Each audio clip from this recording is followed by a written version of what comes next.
We are back here for the Sunday special. I gotta tell you, I'm really excited about it. Happy to be here and excited that we're back after we missed last week because of the Stadium Stampede match and Double or Nothing. Hope you enjoyed it.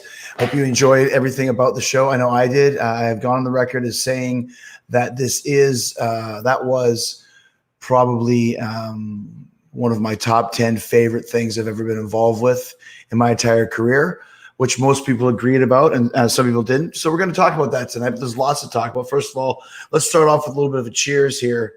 What do people wondering what I've got? That's what I got. Same as always, little Grey Goose right there. And I've been really into the Polar Natural Seltzer water, a black cherry, and a little bit of ice ski, and then we're ready to rock it. So I think we need to have a couple drinks tonight and kind of relax and just take our minds off all this crazy shit that's going on in the world. Because if there wasn't enough problems to have with a pandemic, now we have rioting in the streets because of the fucking heinous crime committed by the cop who shan't be mentioned. And, it's terrible. It's a terrible thing. And I hate seeing all of these riots break out as a result, turning it into a race war. This is us versus every racist piece of shit ever. So peace and love to everybody. Black lives matter. White lives matter. Chinese lives matter. Yellow lives, red lives. We all matter, and we need to stick together because we're all in this together. And I really believe that. So that's my political rant for the night. And just know that I'm praying for everybody out there.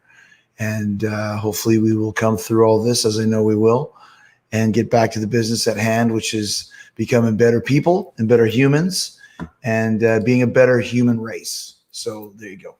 Also, too, there's been quite a few passings over the last few weeks because we haven't had a show in a couple weeks, like I said. Hana Kimura is the first one, Japanese, very, very amazing women's wrestler from Stardom in Japan. She passed away due to basically cyberbullying, which is another whole bullshit thing. That needs to stop, but God bless her, man. I never met her, but I know a lot of people that have. So if you get a chance, go check out some of her matches and remember how much of a shining star she was. Then, of course, Shad Gaspard passed away after drowning in the ocean a few weeks ago. And it's funny, I was looking for a picture of Shad and I because we had worked together quite a bit. When I was tagging with Big Show, we worked with Crime Time quite often, probably 20 or 30 times, a couple of pay-per-views. And I didn't find a picture of us, but I found like a 1-minute clip of us wrestling from Raw in Washington, I don't know, probably 10, 12 years ago. And he was beating me up, making his comeback. So that's a pretty cool clip, And I try and put him in the walls, and he flips me out of it. And I go to the ropes, and I get punched in the face by the ringside enforcer, who happened to be Shaquille O'Neal. I forgot about it. How do you forget that Shaquille O'Neal was your ringside enforcer for a match? But Shad was a pretty cool guy, and he was very new at the time, and he used to get himself into trouble by doing dumb things like telling me in Big Show when we were putting together a match one time. He's like, I'm a pretty big guy, so I can't do a lot of bumping in shows. Like, excuse me, you're a pretty big guy? I'm a fucking giant. You'll bump if I tell you to. And he's like, oh yeah, I forgot. But God bless him, man, and my heart goes out to his family. And just a terrible thing. But the smiles that he gave, and also too, Arnold Schwarzenegger made a really nice comment and post about him on his Instagram, which is a really cool thing. I'm sure his family really appreciates that, and I'm sure that Shad would as well. And out of the wrestling world, Bob Kulick, guitar player, producer. Bob was involved very highly in the early days of Kiss. He was the guitar player on Paul Stanley's solo record. He was the guitar player on the Alive 2 studio songs, All American Man and Larger Than Life, and those ones. He played on Killers. He played on Unmasked. And then for years, he produced these all-star tribute albums, which were he did like an Iron Maiden one where it was me, Paul Gilbert, Mike Inez and Brent Fitz, and we did The Evil That Men Do. And he did a Kiss one, and we did the King of the Nighttime World. That was me, Mike Inez, Rich Ward, and Fred Corey on drums. And then we did another one. It was a Michael Jackson, like a heavy metal tribute. And we did Dirty Diana, and that was mostly Bob on guitar. So if you want to check any of those out, they're pretty cool tunes. And always enjoyed hanging out with Bob. It's a shame that he passed away. His brother Bruce was in Kiss for years, and he was very close with Paul for a very long time. So, lots of kind of drag things that happened. But we, on the other side of the coin, to continue keeping you guys entertained and making sure that we're still doing what we can to make you happy. We had a couple big things over the last week. The Stadium Stampede, which was the first one, and the Mike Tyson one, which was the second one. So you guys can ask me any kind of questions about that. But let's talk about the Stadium Stampede for a bit first. And the thing with the Stadium Stampede is we were trying to think of a match that we could do in spite of the pandemic and not because of the pandemic. No more reacting. Let's start acting. What kind of a match can we have that we would never have any other time? We thought, okay, we got this giant stadium right next door to the Daly's Place where we do our shows, that we said, well, why don't we go and give it a try and see what we can do in the Stadium Stampede? Now, what exactly is the Stadium Stampede and what are the rules of it? And we passed around a couple ideas of a couple rules, and I had a match that I had done with my friend Wallace. I should get Wallace on here. Our wrestling company when we were in high school was BTWF, the Big Time Wrestling Federation. And we used to come up with all these angles and all these characters. And he and I were major schizophrenics in that we played like 15 characters each. And we had the big kind of blow off card was called Pommel Mania. This is like 1987. So, it's total WWE kind of influence stuff. And we had these two mid-card guys. One was called the Spirit Walker, and he was like a American Indian, Canadian Indian, like wizard sort of thing, like he indigos and that sort of stuff. And then he was up against the sheriff, the evil sheriff, Sheriff Bobby Riggs, who didn't like the Spirit Walker. And so they would have a match called the territory match, because Sheriff Bobby Riggs would claim that you have to stay in your territory. I guess he was kind of a racist, which we don't like here, and that's why he was a heel. But he wanted the Spirit Walker. You stay on your side of the country, and I'll stay on my side. So we said we'll do a territory match where there's a line in the middle of the ring, and if you pin the guy in your territory, you win. But you have to pin him in your territory. So because of the big match, and Sheriff Bobby Riggs hit the Spirit Walker with his finish, pinned him 1, 2, 3, but it was in the wrong side of the ring, the wrong territory. So the Spirit Walker was able to schoolboy Sheriff Bobby Riggs and pin him in his part of the territory, therefore winning the match and getting revenge for all the heinous things that Sheriff Bobby Riggs did to the Spirit Walker.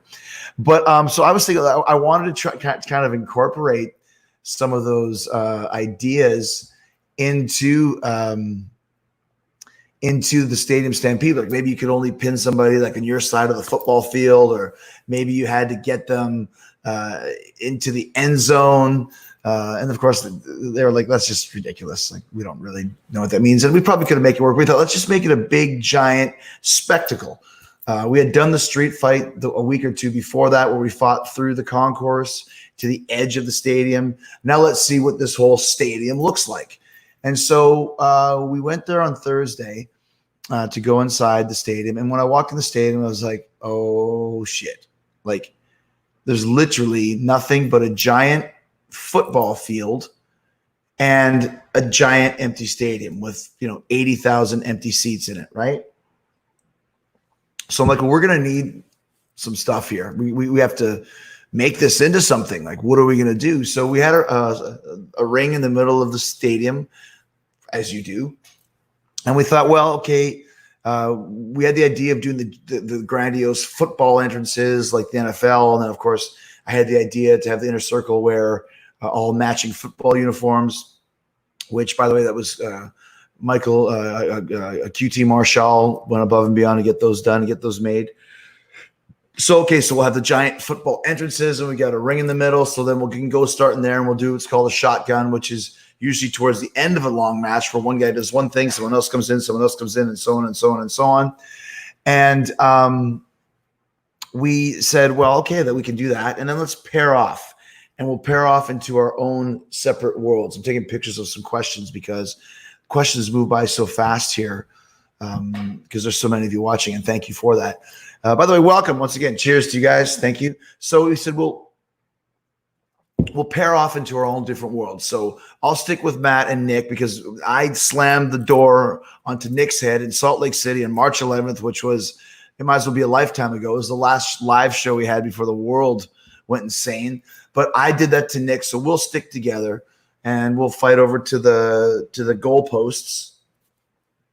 And then where else can we go? And we saw, well, there's a swimming pool over here, and Hangman was looking for a bar, and he was going to ride a horse in. So then we just kind of organically paired off. Okay, so Matt and Nick and Jericho and Sammy go over here, and then Hangman and Hager go to the bar, and then Kenny and Matt Hardy can go up to the pool with Santana and Ortiz and work out some stuff there. So then now that we all have our little segments, then, okay, so we know what we'll do there. Then what will happen is, two guys will be taken out here and Hager will be taken out there, which leads to Kenny and Matt Hardy coming back down to chase Sammy in the golf cart back up into the stands to where the finish was, where Sammy took the big one-winged angel, probably about 20 feet off of a balcony into a DJ booth that we created. So then you put it in, you have your skeleton, and then you start plugging in different ideas. And so then I'm like, okay, so what's on a football field? Okay, sprinklers, because some sprinklers are going. Can we get the sprinklers turned on? Yeah, okay, that's cool. There's lines in the field. Who makes lines? Let's do that. What else on the side of the field? Anything that you can find to put on the side of the field that would be there, put it. There's a tent, and there's that'll move the chains, and then there's, a bag of footballs, and there's the football goal thing going. And then I thought, well, I'll put the witch hat on, turn to get super kicked. And I thought, well, I'll get super kicked into the field goal practice thing. And then, one of the other stadium people came over and said, well, what kind of things do you want? Well, cheerleaders, drumline, a mascot. And she's like, well, we can get those. What if we get, this or that? I said, anything that you can think of, just get all of it, and we'll try and figure it out. So we put together this whole match, and we're going through it and looking at it, and we realize that the stuff is going to be hard to film, but we'll be able to film it. We just have to be really tight and concise and figure out how we're going to do things. So, and that's basically how it all started. Once we kind of had everything kind of spaced out, then it's time to start filming it. And the thing that was cool about it was, you start going through all the stuff and you're piecing it together. And if I wasn't doing my stuff, because if you remember, me and Matt and Nick and Sammy were at the beginning, and then it branched off. So there was probably 10 minutes at the pool and 10 minutes at the bar. So I didn't see anything at the pool, but the bar kind of went, and I wasn't supervising, maybe helping, assistant directing sort of thing, and coming up with a couple ideas here and there. And a lot of it was filmed on the fly. Like, oh, what does this do? Can we use this? Sure. And we had a big torrential rainstorm at about 3 a.m. And that was when everybody had to basically get off the field for an hour. And that's when we saw, as they were filming, they were piecing together a rough edit. So when we left the building that night, the Stampede had been probably about 70% edited or so. And when we watched that first kind of rough edit, it was about 30 minutes at that time. The whole thing ends up being 40.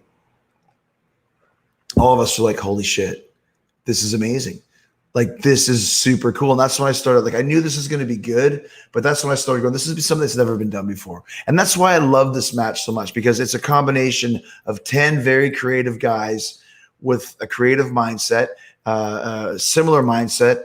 Now, we understand what comedy is, but we understand how to play it serious. We understand how to play it straight. We understand the athleticism of it. We understand the entertainment value of it, everything in between. So it really was such a great collaborative effort, which made it so special to do. And then add that to the fact that it had never been done before, and the fact that, we get a chance to create something and do something for the first time ever. You can't go back and watch tapes of the first Stadium Stampede, because this was the first. You can't go back and watch a previous one or anything like that. And if you think about it, I've been fortunate enough to be involved in quite a few first matches. I was in the first Elimination Chamber. I was in the first Money in the Bank match. I was in the first Ambrose Asylum, which a lot of people probably, I don't know if there'll ever be another one, probably not, since there is no more Ambrose anymore. But we just knew that it was something very cool. And listen, this is not a match. This is a stadium stampede. So we decided to do a spectacle and make it more of a short film than a match. And that's why I loved it. It was pieced together, but it was filmed. We finished at about 5 a.m.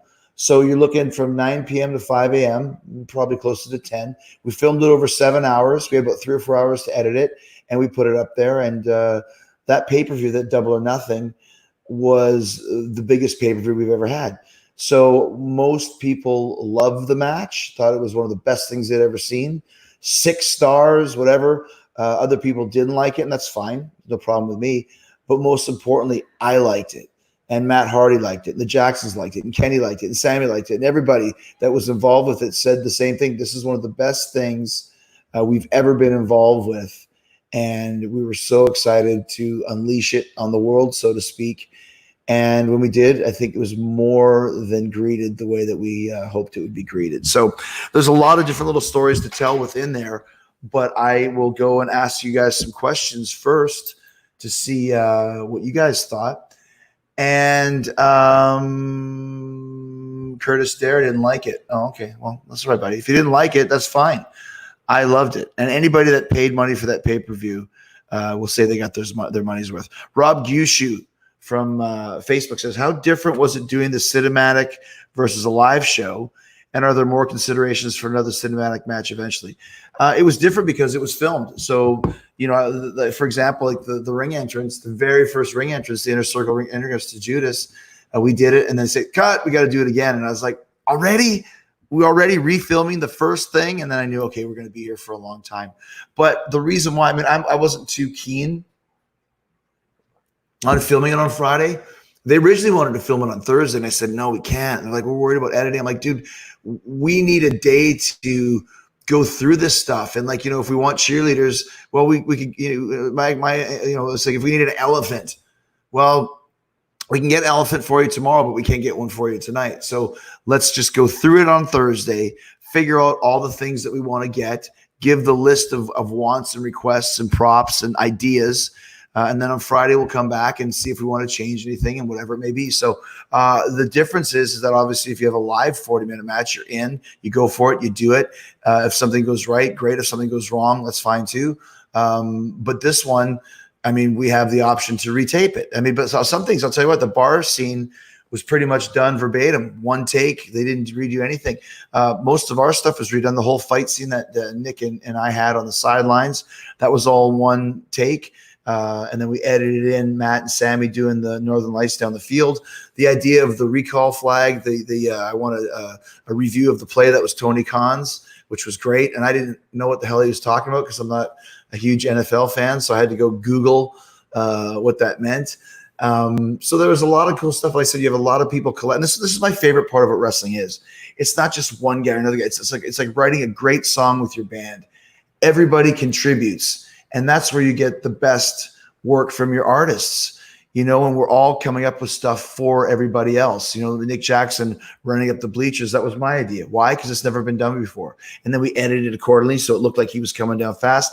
And he could have just easily just stood on the thing, jumped off on the table. But the fact that he ran up the stairs and ran down the stairs, you're not going to forget stuff like that. It's things like that that I really enjoyed about that show. And about that movie, and that's basically what it was. It was a short film, a short movie, and we really enjoyed it. So I'm looking for some questions over here. Let's keep it to the Stadium Stampede match. Justin M says, I loved it and made the pay-per-view. You may have already said this, but how long from the time you started filming, the time you wrapped it? Like I said, we were going to start at 9, and you got to get things right. We started filming it at 10. And we finished at 5, but here was the problems that we had. We had this hour. Well, first, we were trying to beat the rain, and they're saying, okay, well, we should be out of here by midnight. So the rain will be coming. I was like, the fuck we are. And of course, we were there long past midnight. It didn't start raining until about 3. but we had kind of a, weather counters and weather people on it. And they said that basically this is going to last about an hour. So that held us back an hour. And then once the rain stopped, then we have another problem in that the sun is starting to come up. And also we're losing people throughout the course of the match because it's so late. So first we lost the drum line, and then we lost the cheerleaders. And that's why you don't really see them at the end, because it was so late because they left. And then the fire marshal was getting ready to split. He's like, I'm out of here in 5 minutes if you don't finish it. And we blew off the final pyro off the scoreboard with basically minutes to spare. But we were in control. We knew exactly how much time we had and knew exactly what we needed to do. So like I said, it was a cool collaboration, and the crew as well. I mean, the crew was insane as far as just the cameramen. We had 18 cameras on the field. We had 3 or 4 producers, shall we say, that were involved. And I'm talking about producers in the truck, including Dean Malenko. He was the coach on the job. So everybody worked together to finish on time. Bronson Allman from Facebook, was there any considerations in including Jaguars players like maybe Gardner Minshew? That we didn't think about that, but the mascot was actually Nick Jackson's idea. We said, well, can we get a mascot? And they said, well, no, we can't. It's not available, whatever. And then we found out, well, we have a mascot. That's great. So I went to him. His name was Alex. And I said, hey, man, I got this idea. I do that kind of the spinning elbow thing. And he's like, we want me to get my head. I was like, sure. So his normal head is this. His mascot head is like this, and it's super thick. So I'm like, I could just tattoo this fucking dude and I'll take him right out. So that's what I did. But the reason why it works, once again, is because we play it straight. It's not like, oh, there's a mascot. It's like, there's a mascot on the field. He's getting in my way, and now he eats a Judas effect. Take that, mascot. So there was that element of the Jacksonville Jaguars. And once again, another thing too is that we're not just dealing with AEW. I mean, Tony Khan, he's super chill, 90% of our ideas, no problem at all. But we're also dealing with NFL rules, and we're dealing with stadium rules. So we had to make sure that everybody was taken care of and everybody was happy. And we probably bent a few of those rules, but we did it respectfully. Ron from YouTube says, whose idea was it to have the stadium stampede match? It was Tony Khan's idea to do something in the football field for sure. And it was my idea to do the street fight where we connect the two, where you see a view of what's coming up and you see this other world. And then we're not going to go back into that other world for the stadium stampede. It's like AEW's in this world. The street fight was in kind of the concourse, and the stadium stampede is in this world. And then we were trying to think of names for it. And Cody came up with Stadium Stampede. And I was like, is this going to be a problem with Spring Stampede? And he's like, well, no. I'm like, well, it's just weird because I feel like, in April or May, WWE will have Spring Stampede. And Cody's like, no, that was never a WWE pay-per-view. It was WCW, and it hasn't been used since 1998. So it's like, okay, I'll just show myself out. I think mine was Stadium Showdown or something like that. But yeah, that was Tony and kind of all of us put together the rest of it. Earl Gabriel says, will cinematic matches pave the way for more new and creative matches in the future? I mean, I think it's one of those things that it was a necessary evil. If you're talking about what we're doing here in 2020 with this pandemic, especially WWE, how many matches can you have in a freaking cold morgue, empty warehouse? So I think it was great. I can't imagine The Undertaker going to the ring to wrestle in front of 0 people in a warehouse. So I thought that was great to do the whatever they called it, burial boneyard match. And that was amazing. And then the firehouse match was great too. The thing I'm finding about the quarantine and about the lockdown is it's causing people to be creative. Like you saw on Saturday Night Special 7 with quarantine, we created this band because we just were looking for something fun to do. And I still, to this day, have not met Joe McGinnis in person. I'm glad I had him here on the special, so at least we could have a chat and hang out for a bit. But so you got to think about that side of things. So I think there will be more cinematic matches if the angle and the situation calls for it. Because listen, it was a lot of work, but it sure came out great. I would have loved watching it back to tweak it a few places here because I'm a perfectionist, but mostly overall, like I said, I feel that it was definitely one of my favorite things that I've ever done in my entire career. And a lot of people disagreed with that. And actually Web Brawler from YouTube said, Chris, what do you think about Jim Cornette once and for all? Jim did not like it and said that I can no longer talk to Chris and Cody, and AEW can shove its head up its ass and fuck you and I hate you and what a piece of shit. I'm like, well, listen, when I was in Smoky Mountain Wrestling, there was a mummy, Prince Karras, and my first angle with Cornette was shoving his face into a cake. So maybe at the next Spring Stampede, I'll have Prince Karras shove my face into a cake, and then maybe he'll like it. I mean, and like I said, if you didn't like the match, that's fine. But now you don't want to be my friend. That's just disappointing. And it's uncalled for. And I think maybe Jimmy makes a lot of money from kind of being the grumpy old man sort of thing. Because even if you didn't like it, you would have to appreciate the creativity and just the sheer entertainment value of it. And once again, it's a stadium stampede. It's not a wrestling match. If it was a title match, in 1975, if Bruno Sammartino and Ivan Putski had thought of something like this, they probably would have given it a try as well. I love that side of wrestling. I love the comedic side of wrestling. I love the cinematic side of wrestling. I mean, you got to remember, I used to love Saturday Night Main Event and watching, Steamboat and Savage and Hogan versus Andre and all the classic stuff. But I also loved when Corporal Kirshner took a zip line down and landed in the pool. Like, this is great. You get paid to do that.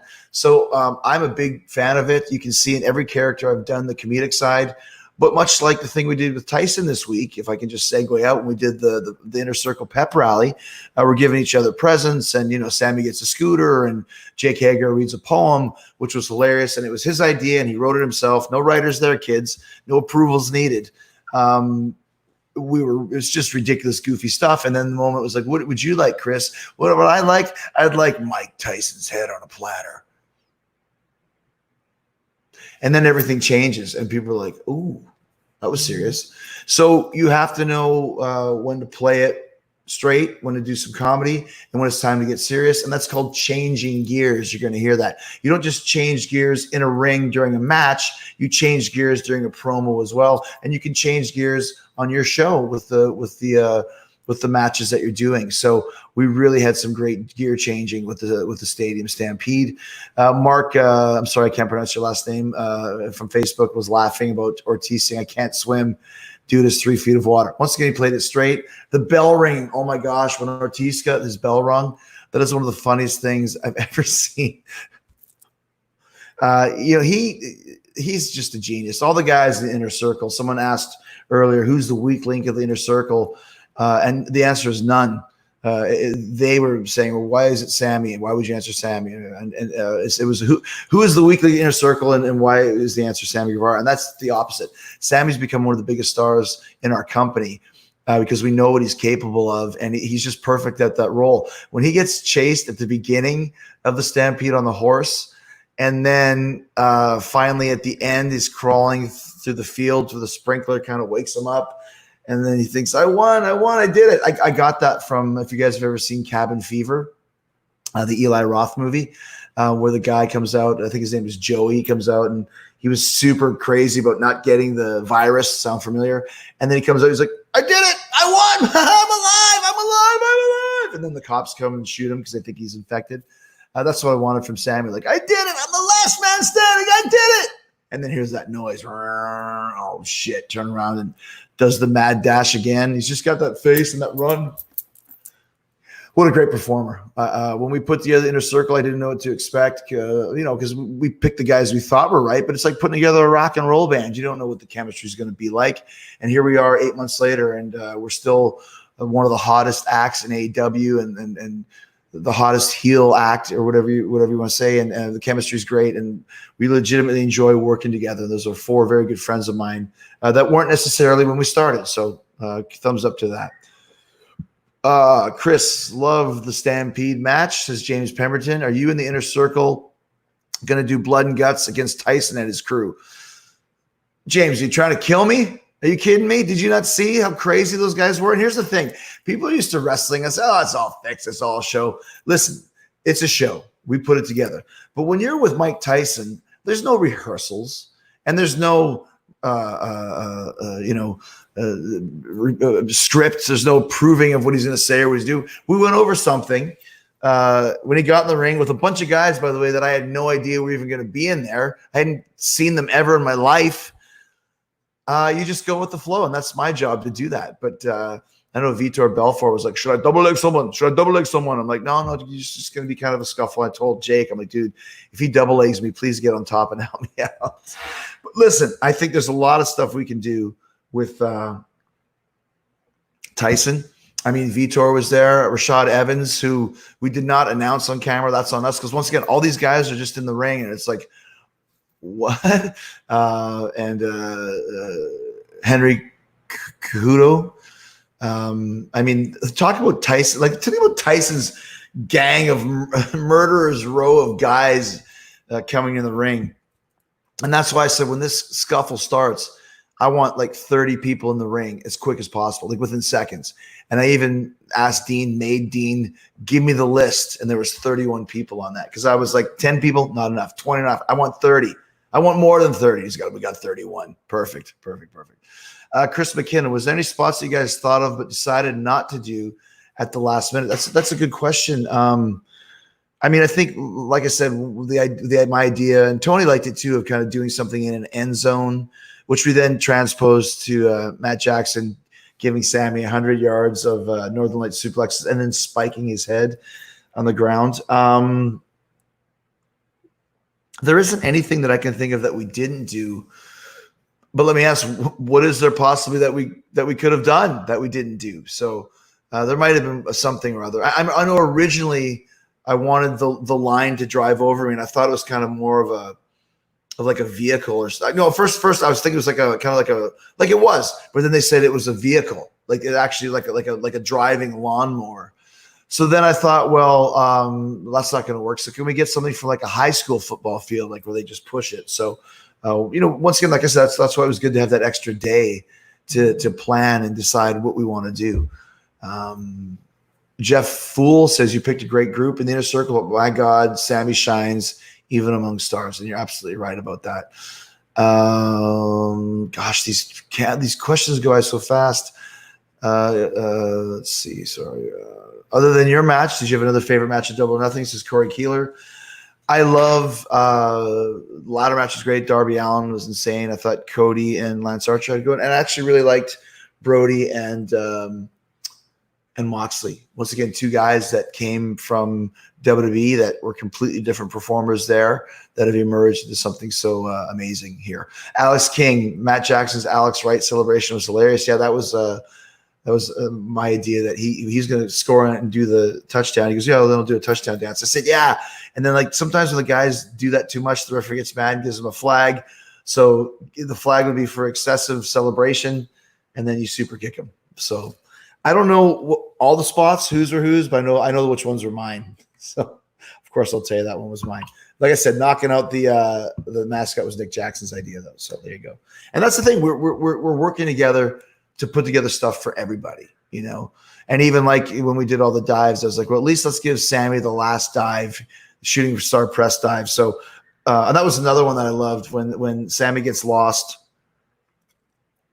when Hangman is chasing him, and then he comes back through and he said, I got it. He runs in. We're like, get up there again. We're all chanting Sammy. So then I went over to the cheerleaders.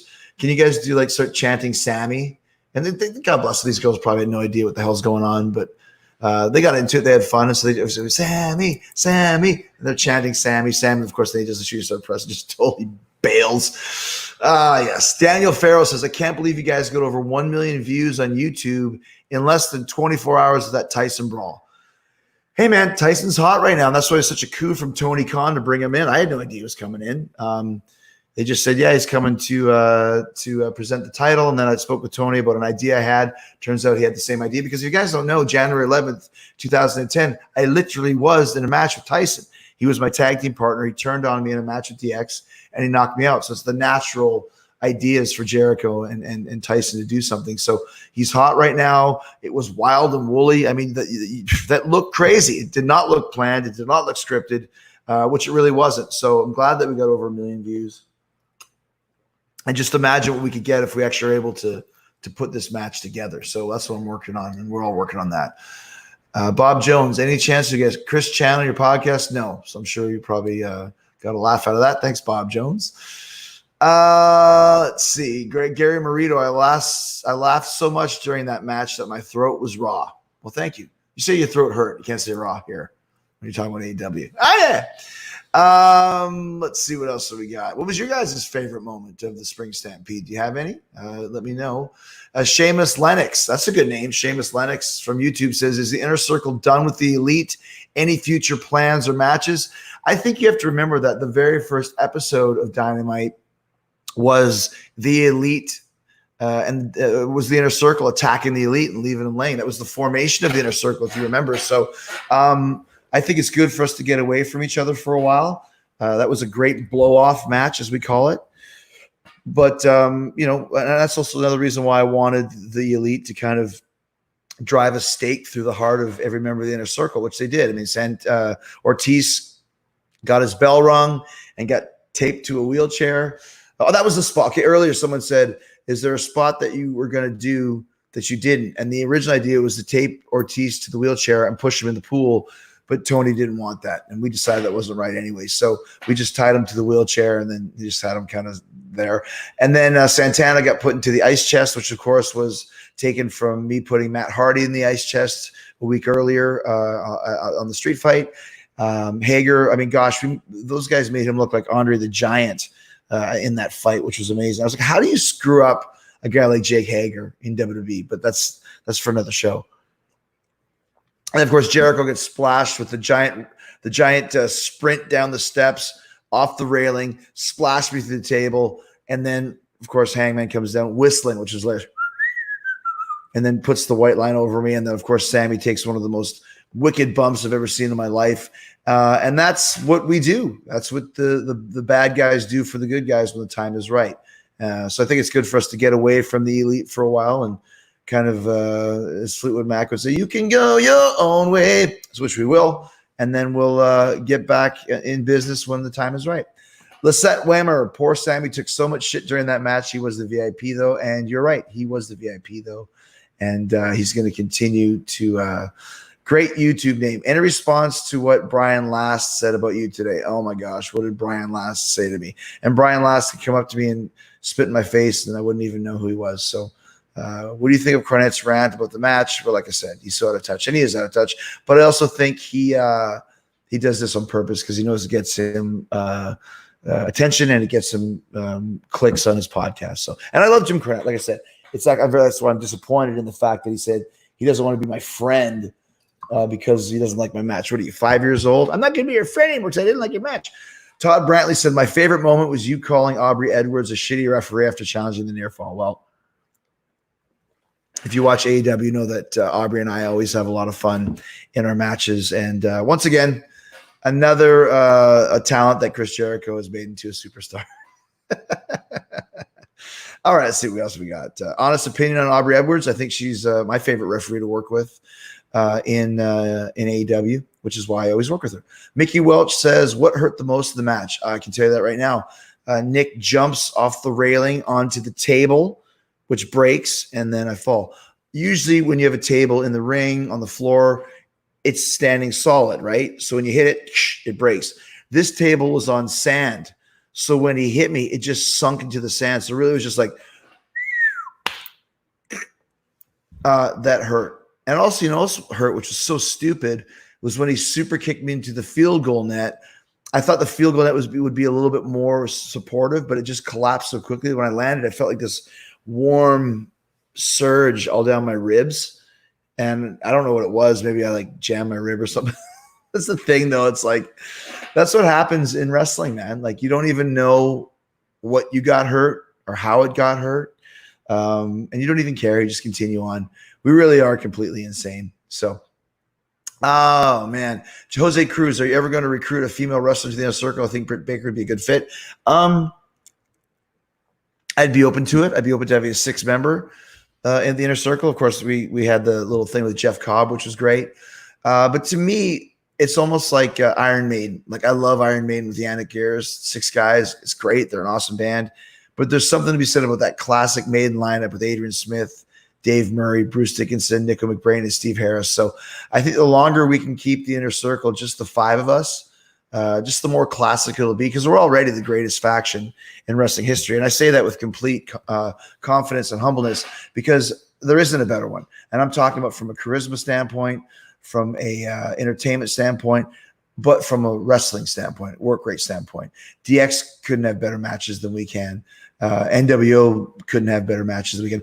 NWO might be more impactful and might be a more historical, but Inner Circle is a better faction overall when it comes to entertainment and putting on great athletic matches. And I will have a debate with anybody about that. Ryan Payne, the Matt Fax and Santana and Ortiz acknowledge them never gets old. That was hilarious. Absolutely. And that was Matt's idea. Matt brought so many great ideas to that with, of course, the Lake of Reincarnation with his different characters and all that sort of stuff. I mean, just great stuff. Oh, my goodness. Kevin McDonald, favorite moment was the sprinkler. I legit did not see that coming, despite so many jokes and movies utilizing a sprinkler. Exactly. You didn't see it coming because we had so much stuff that you forgot that we're on a field, because it's entertainment and we drew you in. And that's why when Sammy took the final suplex in the end zone, they're like, well, how's he going to get back to the 30-yard line? I mean, well, he's crawling. He's like, crawling. I can't make it. He's passed out. And of course, we found – here's what I did not know. That was on the 34-yard line of the field. So every 34-yard line, somewhere in the 50-yard line, 34, that's where the sprinklers are for the field. And there might be some in the end zone as well. And they're spaced every 60 feet down the field. So there's one on the side, and there's one here, and there's one right in the middle. And that's what we found. It's just a tiny, tiny little hole. And it's like, this is where the sprinkler is. So just kind of, don't put your eye over it, put your kind of face over it as it comes up. And then Sammy just does the great sell of it, and the other one hits him, and I'm alive. I did it. So great, man. So great. So I'm glad you enjoyed that, Kevin. DGMC, any feedback from people who actually work for the Jaguars organization? There was one, I think her name was Karen or Kathy, or I could be, I'm sorry. It was very late. She was kind of our liaison that was in charge of the stadium, so to speak. And she was great, man. We couldn't have done it without her. So good stuff, man. Good stuff. Breaking Skull. What does this loss mean for the Inner Circle? It means we move on to Iron Mike Tyson, and as you're going to see, as you saw last week a little bit with Orange Cassidy, and we'll see what happens then. That's the great thing about wrestling. You do amazing programs, and you have great matches and great moments and great stories and great angles, and then you just move on to the next one and continue keeping it rolling. So yeah, let me just say there was one thing I want to address here as well. Sorry, like I said, okay. Gilmore guy, any thoughts on the pool spot with Matt Hardy and the unnecessary backlash from it? You know what? There wasn't that backlash was not unnecessary. Of course, we're talking about Shad Gaspard. I mentioned that he passed away from drowning in the ocean, and there was the big chunk of Santana Ortiz kind of drowning Matt Hardy under the water as he changes personas. None of us ever even thought about it. I never even thought about it once. Looking back on it, there's a couple of things that were said that we probably shouldn't have said. But the spot itself, I mean, Matt's been doing that for a long time. And it's not like we maliciously set out to do anything disrespectful. Of course, anybody who knows anything about me would know that. So something that didn't notice till after.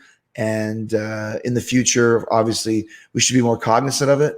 But I actually think that Shad would really appreciate that match because he enjoyed kind of those goofy sides of those sort of things. So off topic a bit, Christopher Denna. Chris, you're a great narrator in the Dark Side of the Ring series.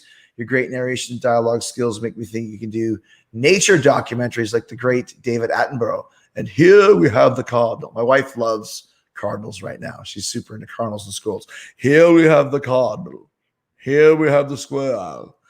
Yeah, I hope you guys enjoyed the Dark Side of the Ring. Obviously, some dark topics. If you haven't seen the Owen Hart one, it's sad, but the good news is there's a lot of great stuff going on right now because of that show. As far as people kind of rediscovering Owen Hart and how great of a performer and a person he was. So hopefully there'll be some more great stuff coming with Owen Hart involving some of the options that are available now.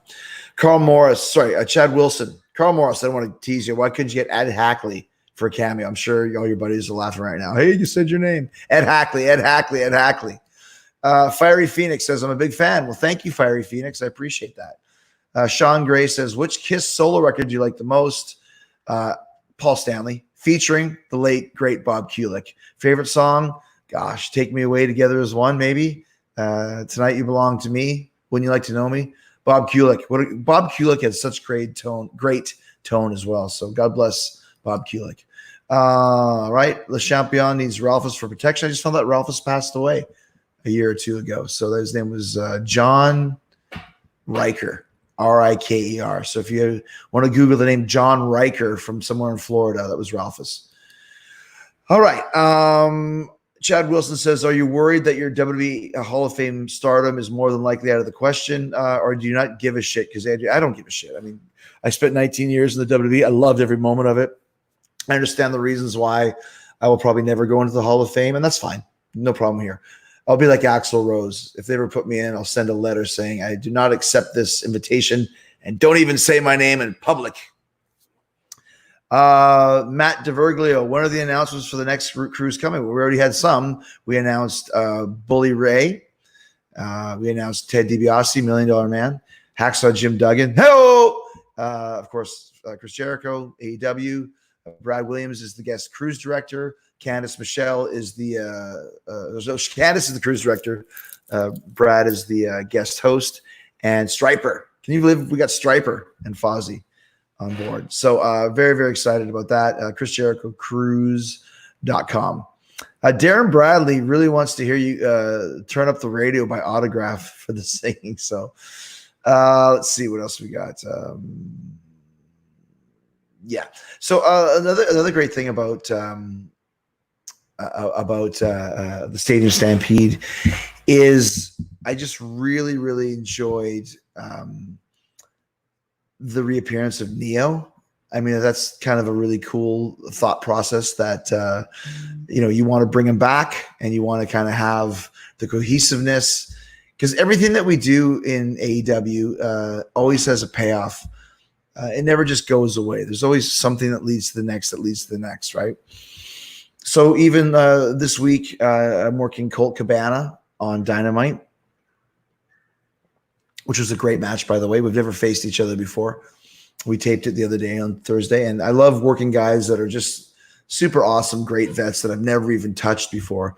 But if you notice in the Tyson pull apart, he's one of the first guys to get to me. And there's a few clips of he and I kind of pushing each other.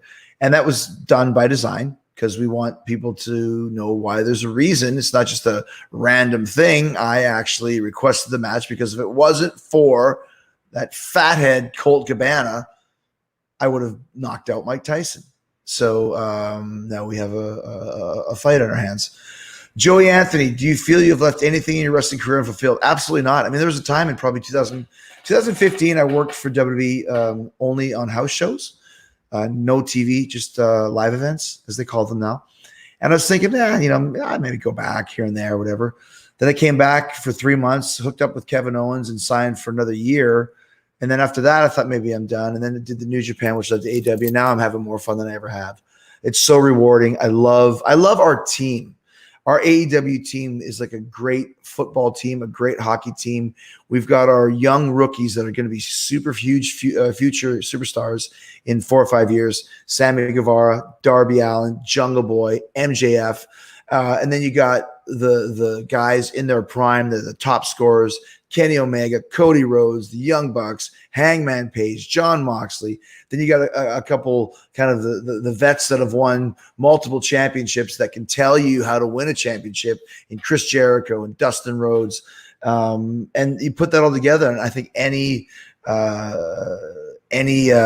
general manager in sports ever would want to have that type of a lineup. So Lucas Marshall, Pineapple Pete to the Inner Circle. Not going to happen, but Pineapple Pete is on Talk as Jericho on Wednesday. Love Pineapple Pete. What a brother. I had no idea who he was. Looked into him. He's got a great story and great guy. Matthew Lindsay from Facebook says, line of the night was when Jericho said, that'll move the chains after using yard markers as a prop. That comes from an Andy Samberg Saturday Night Live skit that I always thought was funny. Like he just was a sports reporter. And he just kept saying, that'll move the chains. At the time, I didn't know what it meant, and my wife told me that's like when they move the chains down the field. So when I saw those markers, I said, "Oh, I gotta hit you with it," and then just stay down. I'll look at the camera and say, "That'll move the chains," because in comedy, repetition equals laughs, and he just kept saying the same thing over and over again, and it was so stupid that you just started laughing about it. That'll move the chains. Let's see what else we got. Did you just say DX can't have better matches than you? No, they haven't. No way. No. As a team, I mean, Sean is amazing, Hunter's amazing, but the other cats were not main event 5-star match guys, and they'll tell you that. I mean, Road Dogg will tell you that. So they were a great faction. I love the Kliq headline. Jericho says DX sucks. They do not suck. They're great. They're monumental. I just think, in my opinion, that we're better, which is what you would want me to say. Jerry Hollenbach says AEW needed someone like you, Jericho, someone like you, because it's like when WCW started, they had Eddie Gilbert and Terry Funk to start that company. I think you mean ECW. People have compared me to a modern day Terry Funk, and to that I say that's impossible because Terry Funk's a zillion times better than I could ever be. So, but I appreciate that. Kelsey Truff says the Four Horsemen. Yeah, they were good. We're better though. We're better. It's Alex says Happiness by Jake Hager was the best poem I've ever heard. Once again, he did it on his own. No approval. He read it to me once, and I was like, dude, that's great. It's awesome. I just wanted to make sure it wasn't too short or too long. But yeah, if that was somewhere else, you'd have to get it approved and change this, and we don't like that, and say this and say this. And that was his idea to come up with a promo as well. So Jake's a great guy, man. We've had a lot of good times over the years. Thomas Bellia, who are your top 5 all-time wrestlers? Okay, Shawn Michaels, Bret Hart, Ricky Steamboat, Owen Hart, Hulk Hogan. This is for me, like my favorite. So I'll put those 5. Let's just stick with those 5 for now. I could probably have 50 other ones depending what it was, but that's what I like. So let's see. Cruise Stampede says Chase Loader. Wow. You might have an idea there. Someday we're going to go back to, remember that day, May 30th, 2020, when Chase Loader suggested from YouTube that you should do a Cruise Stampede? Very, very cool. Very cool. Pineapple Pete, I hate that guy. That was for you. Someone wanted me to say that. Richard McKinnon, what do you think of Taker's docuseries? And would you ever have him on the Jericho podcast? I've been trying to get Taker on Talk is Jericho for 7 years. It's not going to happen while he's under contract at WWE and I'm under contract to AEW because I'm banned. You're banned? I'm banned from any AEW talent on my show, which once again, we're at war. I'm not at war, but we apparently are at war. But yeah, I mean, Taker's the best, man. And I have not seen his documentary, although I heard it's great. And I was surprised that they put me on it. So I think that's pretty cool. I think it's because I was eating an apple. Anytime you can have somebody eat an apple on screen is cool. Epic Quest says you guys need to do a Halloween version of Stadium Stampede match with costumes. Okay. A Cruise Stampede. Everyone likes that idea. So that's cool. So let's take a few more questions about the any more Lights Out matches. Yeah, Lights Out is kind of our is one of our signature matches in AEW as well. And that's of course is like a hardcore match, but even crazier. So we like the fact that we've created some of our own matches, and I think that's what we have to do because we ain't going anywhere, guys. We're signed to 2024, and we're already the hottest and coolest wrestling company in the world today, and that ain't going to change anytime soon. E.G. Farrell says, no one has reinvented themselves as much as you have and have been as successful with their change of characters. Thank you. Continuous brilliance. I appreciate that. David Bowie, it begins there, it ends there. Always changed his ideas and his mindset and his look, his style, music that he played. Just super influential on me. Sean Cavender, whose idea was it to have Vickie Guerrero as the head cheerleader at the pep rally? That was me. Tony actually brought her in to sit in the crowd to kind of spice it up a bit. We love Vickie, obviously. She was in the Manitoba Melee, and she was awesome. And I had forgotten that Vickie actually was a cheerleader. So when she showed up, we're going to put her in the cheerleader stuff. And I was like, wow, you actually are a cheerleader. So she did a great job, as she always does. And I think there's lots of opportunities for Vickie to do more with us. Matt Stevenson, who would win in a fight, Lemmy or God? Trick question. Lemmy is God. It comes from the Ditka. Ditka is God. Justin Smith, WWE so petty, banning you. Well, that's a long story. Daniel Trainer, is AEW thinking of maybe coming to the UK? Yes. Had there been no pandemic, we would be in London, I believe, was Tony's idea for us to have Fyter Fest in England. So as soon as we are allowed to come back to your country, we will be there. In Canada too, because we just beat SmackDown in Canada this week. AEW's rating beat SmackDown. And that's not this type of rating. That's the number of people watching. We had more than WWE. So thank you guys for that. Michael Glass says the Stampede match will go down in history as the best match in the century. Hands down. Thank you. Appreciate that. Wow. A few left here. You guys having fun? Cheers to you guys. As always, thank you for being here. Victor says, how did you beat both the Austin and Rock? That must have been hard. They're both so strong. I guess I'm stronger. There you go. Asher Bombsay, did you like your spot with Mike Tyson? Yes, of course I did. I'm really excited to do more with Mike. So stay tuned for that. Josh O'Brien, when can we hear the Jericho Kevin Smith podcast? Greens and Grains, we're working on that too. Matthew Hotstetter, what are your thoughts on WWE using Jeff Hardy's DUI as a storyline last night? You don't really want me to say what I think, but I think it sucks. I think it's stupid. And I think it's a bad move on their part. But all right. So there you go. That is the Stadium Stampede. Vickie Guerrero is a lost treasure. As she is. So, okay. Felipe Omito, please explain Mickey Gooch. Had no idea who he was. Didn't see him all day. And when Tyson comes to the ring, I see this guy beside me with his like black eyes on.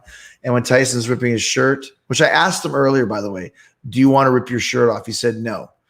Had he said yes, all you do is I would have taken little scissors and you just cut a little thing right there. And then you can just, no one asks Uncle CJ those types of things. And then I just see this other idiot just ripping his shirt off right here. And then as soon as the scuffle starts, he comes at me. And I was looking at Tyson here, but I was seeing this Gooch guy. Of course, his name is Gooch. Like, isn't that Arnold Jackson's little buddy on Different Strokes? I'm looking this way, but I'm paying attention to this. I can see him ripping his shirt off. And as soon as the tussle started, I grabbed his head and I rammed right in the fucking table. Then he came back again. Then I threw him in the table. And then there was another point in time when he was just lying there. The switch almost flicked, and I was almost going to be like, but I was like, no, I don't want to do that. That's not cool.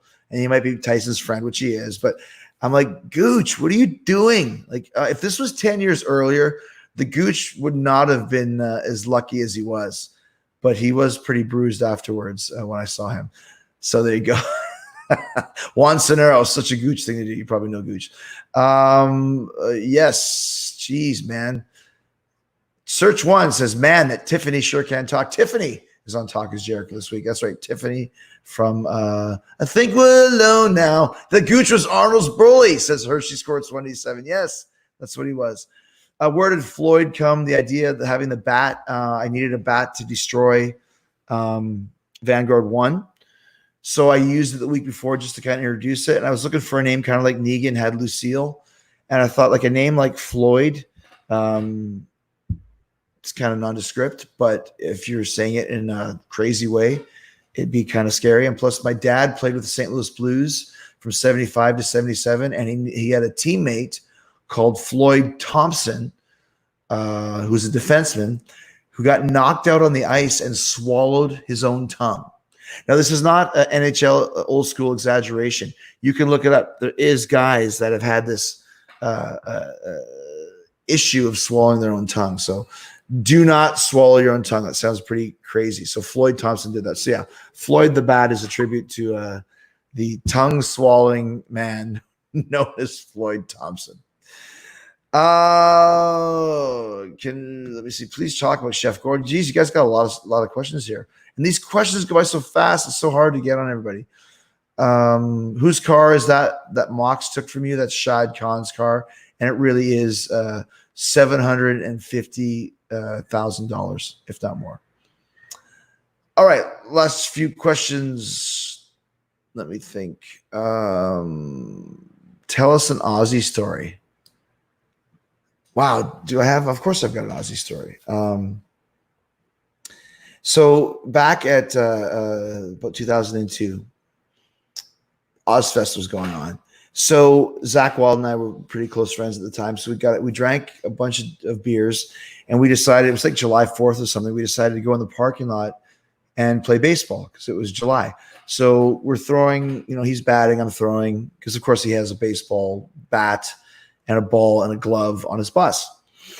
So I'm throwing at him and he's throwing at me. And finally I'm trying to strike him out. I throw this really shitty pitch and it goes down and Zach's laughing at me and everyone's howling at me. I'm like, all right, motherfucker. I'm going to be Nolan Ryan in like 1979 right now. So I zip this pitch straight down the middle and Zach's on. He hits it, goes over the fence into the parking lot. And he's running the bases and everyone's screaming and yelling, congratulations. And we hear this voice from hell. Who the fuck are you? Huh? Who the F are you? We turn and we see walking towards us Sharon Osbourne, and she's pissed. So she rocks right up to us and she goes, Zach, what the fuck do you think you're doing? And who the fuck are you? Looks at me and says that. And I'm just like, oh, I'm nobody. She goes, you're damn right, you're nobody. Get out of here. Zach, if somebody gets hit with this ball, we could lose the whole festival. Get out of here. So we're walking back to Zach's bus and we're trying to open the bus and he can't remember the combination. And we feel like Jason, Michael Myers is behind us. We finally get the bus and go inside and start laughing, right? So fast forward a few years to where Ozzy and Sharon were guest hosting Raw. And I see Sharon backstage and I tell her the story. And Ozzy just thinks this is the funniest thing. Who the fuck are you? Oh, she said that to you. Who the fuck are you? And I'm like, yeah, she said. So then I started asking Ozzy some questions. So we were filming a backstage vignette and asked him, I always wondered, what does SATO mean? It's the 7th song from Diary of a Madman, my favorite Ozzy record, one of my favorite albums of all time. But I always wondered, what do the initials stand for? And Ozzy said, whenever I write lyrics, if I can't think of a title, I just use initials.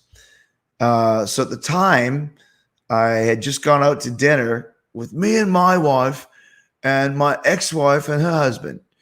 So SATO stands for Sharon, Alan, Thelma, and Ozzy. And I'm like, you didn't remember your ex-wife's name that you were married to for 10 years and have 2 kids with? So that was Sato. I'm like, well, what does NIB mean? Does it mean not embodied? Does it mean nativity in black? He's like, no, man, I don't even know what nativity is, man. He goes, I wrote the song and my drummer at the time had a beard, a long beard that went down into a point like the nib of a pencil. So I called the song Nib, NIB. There you go. Oh, yeah. Story ends. I'm standing by the door after Raw is done. Sharon and Ozzy are walking out. She says goodbye. She pinches me on the ass. And then Ozzy walks by. I'm not sure if he saw it or not, but he walks by and goes, and who the fuck are you, man? So there you go, guys. There is the Ozzy story there. As we get to the end of the Saturday special, Darren Bradley wants me to sing Turn Up the Radio, or we could do Crazy Train from Ozzy, or we could do something a little bit more cognizant to the world today, Come Together by the Beatles. So that's my question. Should we do Crazy Train? Should we do Turn Up the Radio? Or should we do Come Together? And while we will get an answer there, how did you feel when recording Dark Side of the Ring? I felt great. It was awesome. Oh, Kevin Stiegel says, are those Star Wars Star Trek Mego figures in the background explained. So I'm going to show you right over here. You see those guys in the back right there? Those are the original Star Trek dolls from like 1978. And when we moved from my house last year, we went through all these boxes of stuff that my mom had in her house that she gave to me when I passed away. Well, I took it because I cleaned up her house. And that is the original William Shatner, Captain Kirk. You used to have a little communicator in there, aka a cell phone, and then he used to have a little phaser as well. So this is literally from like toy collectors will probably do better than me, 1978, 1977 or something along those lines. I think he used to actually have the name on the back.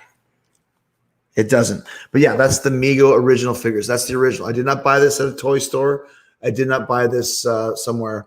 I got this from actually for Christmas, like in 1976 or whatever it is. So, all right, we're going to do Crazy Train as a sing along. Seems to be what people want to hear. So let me just grab a couple little things right here as we talk amongst yourselves. But how cool is that I have that those dolls from that time frame? I also had all my LPs as well, which is great now, of course, because people are buying LPs all the time. And my cousin Shad actually only collects LPs only. So there you go. All right, so we got that over here, and we got this over here, and we're going to put in Crazy Train, which is still probably the best Aussie song, or one of them at least. And we're going to go to it on there. And once it comes up, there we go. We're going to do it. We're going to get this is our sing along for the night.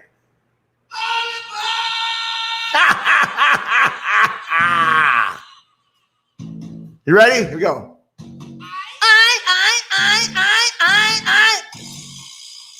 I always love that thing. I used to have one of those in my music class, and I always do that.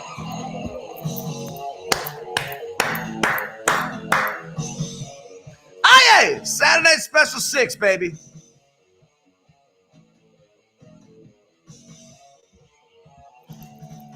Go!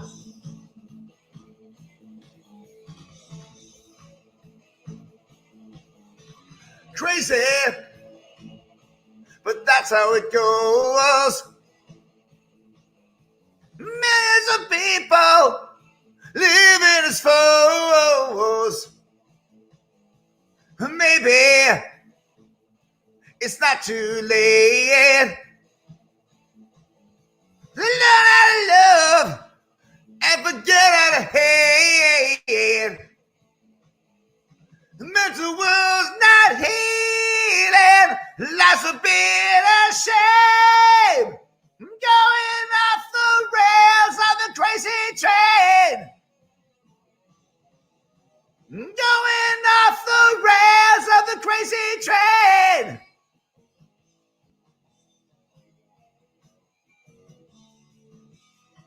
Yay!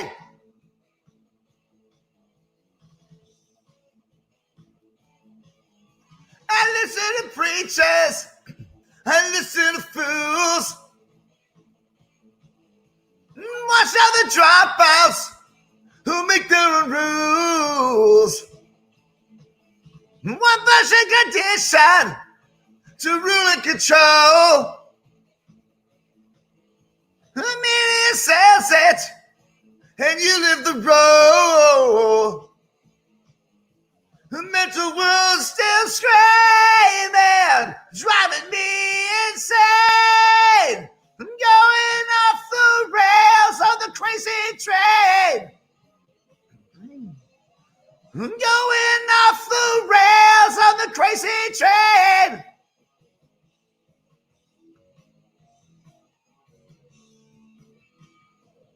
I know that things are going wrong for me. You gotta listen to my word, yeah.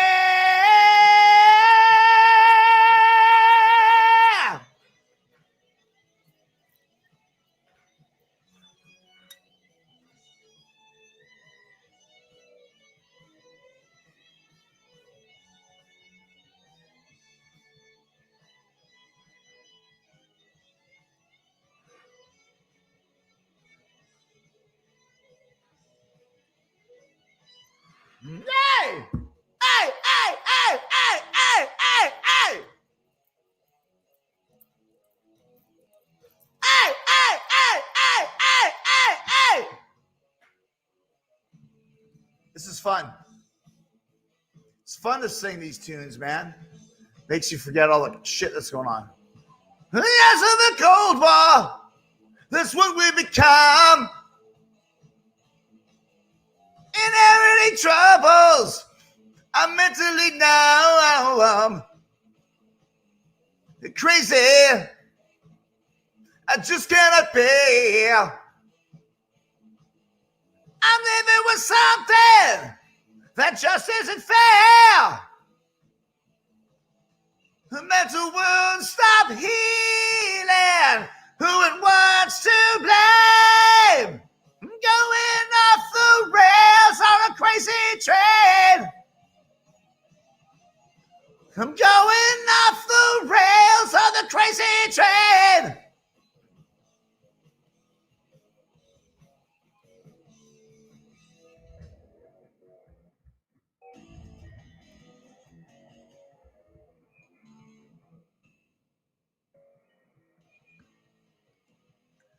All right, the classic tune there. Thanks to all you guys for joining us on the Saturday Night Special. We're going to end it off with a little Bob Kulick here as I answer your final questions. The late, great Bob Kulick passed away this week at 70 years old. Worked with him many times.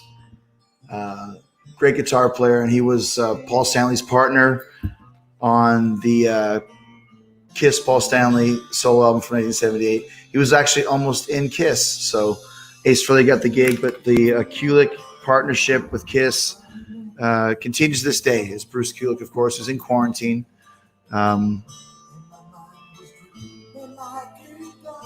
So God bless you, Bob.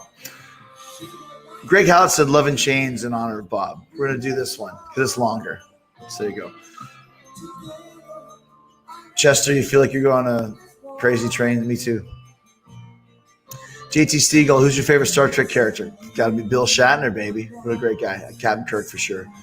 Tina Galindo, Jericho versus Brody anytime soon. I'd love it. I love working with Brody. I worked him the whole time when I mentioned earlier that I had done only house shows in 2015. Most of those were with either Cesaro, who's another amazing performer, and Brody Lee. Andy Brown says, I love the Stadium Stampede match. I appreciate that.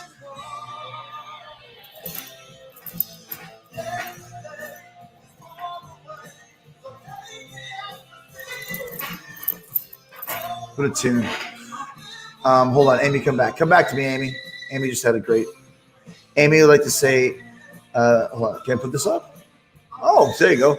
I'd just like to say that during this friggin' awful time we've all been going through, AEW really been amazing.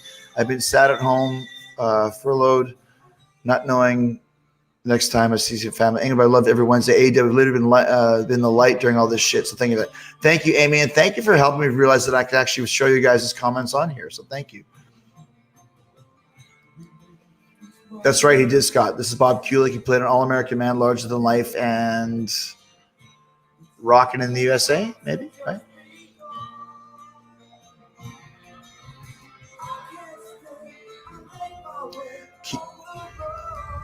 Thank you, Keith. That's awesome. Appreciate that. Together as one. Yeah, there will be, of course, there'll be more Jericho Kenny matches. I love working Kenny Omega. He's weird. I'm weird. We're both completely fucking insane. We're both from Winnipeg. Shout out to Winnipeg, but I love working with Kenny.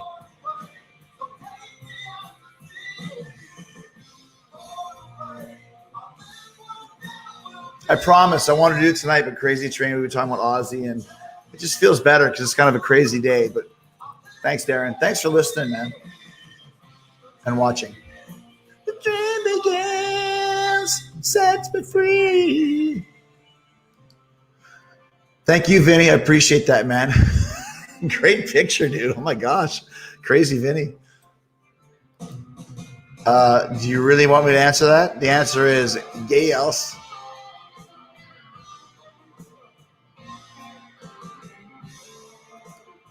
Hi.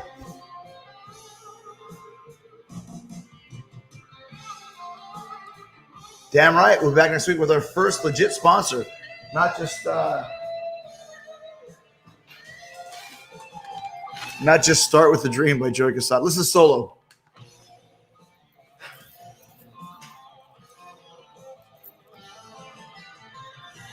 Bob had great tone, man.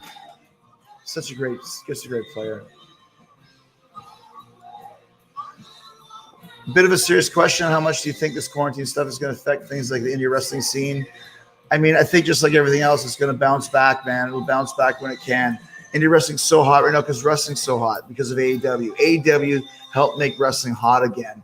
And that's not a joke. That's not being arrogant or egotistical. It's just the truth. So I think when all this is done and we can start gathering again, I think indie wrestling will probably prosper because people will just be ready to go out and do stuff and have some fun.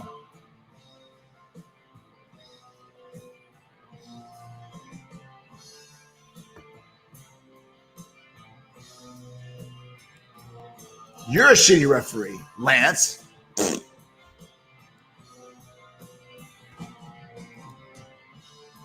Hope so. I love Sammy. I'd love to work with him as much as I can. Listen, we got a lot of time. Sammy and I aren't going anywhere. So there you go. Michael Gossett, first time tuning in. Love the show. Love the podcast. Keep it up, man. Great entertaining during this time. AEW's killing it, says Mark Anthony. I'm going to play one song. Thank you, Mark. Mark Anthony. He's my hero. I love Mark Anthony. Thank you, Michael. I'm going to play one more Bob Kulick song, if that's okay with you guys, because I'm in a mood right now. The great Carmen Appice on drums there.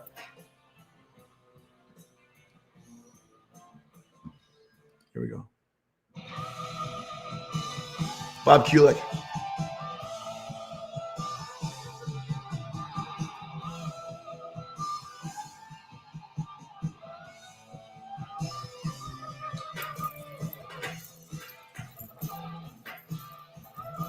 This is one of my favorite albums of all time. Craig doesn't mind. Thanks, buddy.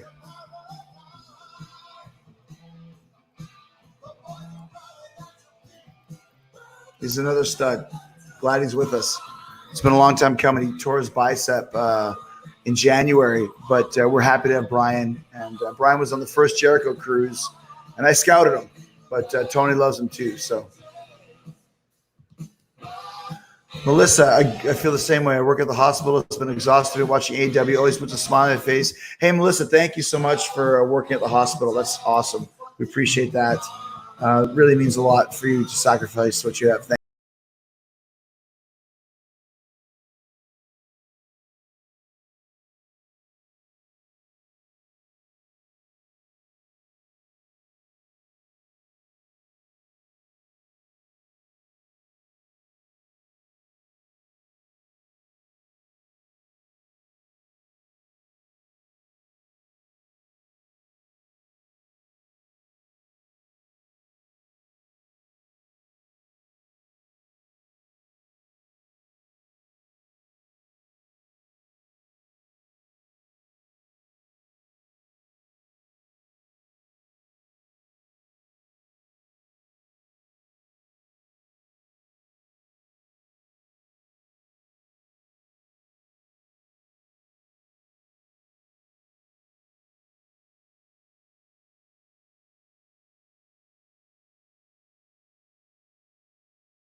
Guys, I love you. Thank you so much. We'll see you next week. On behalf of myself and Captain Kirk, Bill Shatner, only his friends can call him Bill. He does no podcasts. The only podcast Bill Shatner's ever done is Talk is Jericho. So, hold on. We got to just do one more because the song right here is called Goodbye. So this is it. This is the last one.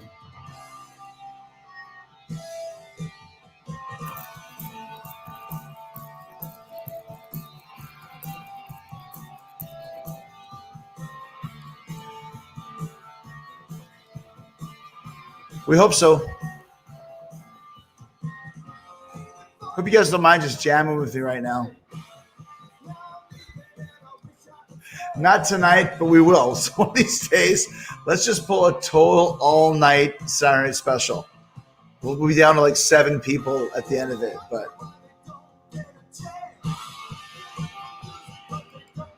is there a chance if the quarantine is over, it could bring Ishii or Takagi? I would love to do stuff with New Japan, but let's be honest, there's issues there. I don't know what they are, but, whatever.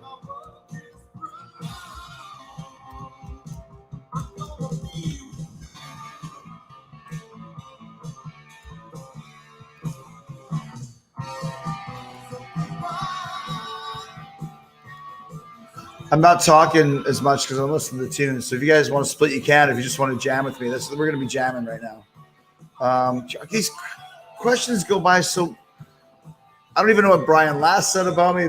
Jim Ross shot on Jim Cornette. Too many shoots going on. Everyone's just peace and love, guys. Just peace and love. No shooting, no arguing, no being mad at anybody. If you liked the match, if you didn't like the match, if you took the raisins, if you didn't take the raisins, just stop. Let's just relax and just listen to the great guitar playing of Bob Kulick and the great singing of Paul Stanley. These questions are literally like this. Listen to this note. Listen to this note. Oh, I missed it. Sorry. Any chance of a Jericho Saturday special drinking game? What do you have in mind? If you have an idea. Oh, here's the note. Here's the note. Listen.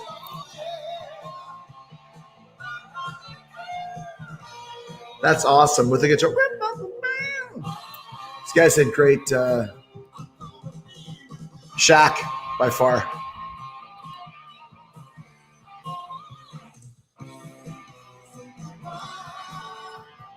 Thanks, Wyatt. What a great name. Sounds like a superhero name. Like the Masked Marauder is really mild-mannered Wyatt Webb. This week with Colt Cabana on Dynamite. Don't want to miss it. Sure, just go and become a Rock and Roll Hall of Famer and you're on.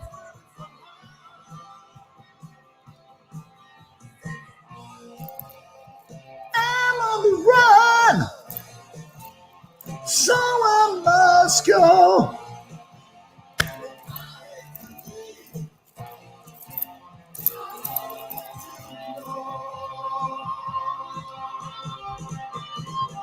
Thank you, Angie. No, I was always more of a King guy. Listen to my Stephen King podcast with Jojo Feeney talking our top 10 favorite Stephen King books. It was a lot of fun. I hope I didn't let you down, Gabriel. We're doing this as a tribute to Bob Kulick. So,